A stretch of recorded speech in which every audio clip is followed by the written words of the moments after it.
हमें जो सही रास्ता दिखाए, जो हमें परमात्मा से परिचय कराए, उसे कहते हैं गुरु। वो इंसान जिससे मिलने से आपका परमात्मा में विश्वास जागे, उसे कहते हैं गुरु। जो आपको अंधकार से बाहर निकाले, उसे कहते हैं गुरु। आपको गुरु अगर मिल गए हैं तो आप सौभाग्यशाली हैं, लेकिन अगर आपको गुरु नहीं मिले हैं तो आप उसके लिए शायद रेडी नहीं है, क्योंकि हमारे जीवन में गुरु तभी आते हैं जब हम उसके लिए तैयार होते हैं। लोग अक्सर कहते हुए मिलते हैं, हम तो किसी को गुरु नहीं मानते, हम तो भगवान को ही अपना गुरु मानते हैं। तो भगवान तो अपनी जगह है, लेकिन भगवान का रास्ता दिखाने वाले गुरु हर एक की किस्मत में नहीं होते, इसलिए उन लोगों की किस्मत में गुरु नहीं आते।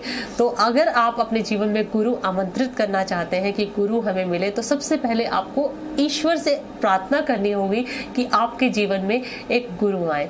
उसके लिए आपको नित्य आपको जल्दी उठकर सुबह ईश्वर से मतलब सूर्योदय के आसपास आप उठिए और बिल्कुल सूर्य की तरफ देखते हुए दोनों हाथ जोड़कर प्रार्थना कीजिए कि मेरे जीवन में एक गुरु का आगमन हो, जो मुझे आने वाले जो इस रोशनी में जो भी पॉजिटिव चीज़ें हैं उनसे अवगत कराए और अध्यात्म की ओर लेकर जाए। ऐसा करने से अब देखिएगा कि धीरे धीरे आपके जीवन में रास्ते खुल जाएंगे और गुरु का आगमन होगा। अब गुरु अगर आपके जीवन में है तो गुरु के निकट जाने के लिए आपको क्या करना चाहिए? गुरु के निकट जाने के लिए पहले तो एक आज्ञाकारी शिष्य बनना चाहिए। दूसरी बात आपको क्या करनी चाहिए, कुछ ऐसे रिचुअल्स हैं, जैसे गुरु अगर आपके घर में आते हैं तो ये बहुत ही अच्छी बात मानी जाती है।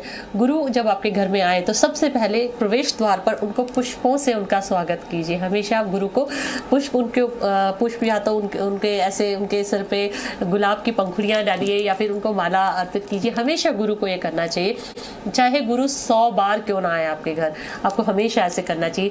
आपको दीप से भी उनका स्वागत करना चाहिए और आपको इंसेंस लेकर यानी अगरबत्ती लेकर भी आपको जो है गुरुओं को प्रवेश द्वार से उनको अंदर तक लेकर आना चाहिए और वो स्थान जहाँ पर आपने उनको विराजमान कराना है वहाँ तक आपको उन्हीं सुगंधि के साथ वहाँ तक लेके जाना चाहिए। ये एक रूल माना जाता है। और दूसरी बात, अगर आप कभी बार बुद्धिस्ट टेम्पल्स में जाते हैं तो आप देखते होंगे कि बहुत सारे ना वाटर के जो है ना पानी के ऑफरिंग्स होती है। जैसे आप यहाँ देख सकते हैं कि ये पानी हम ऑफर करते हैं बुद्धास को, तारास को, तो ये भी इनका भी एक सिग्निफिकेंस है। ठीक है, हम वैसे प्योरिटी के लिए तो करते ही हैं, लेकिन इनके बीच में ना हमेशा एक राइस के दाने के बराबर हम लोग गैप रखते हैं। इससे ज्यादा गैप नहीं होना चाहिए, इससे कम गैप नहीं होना चाहिए।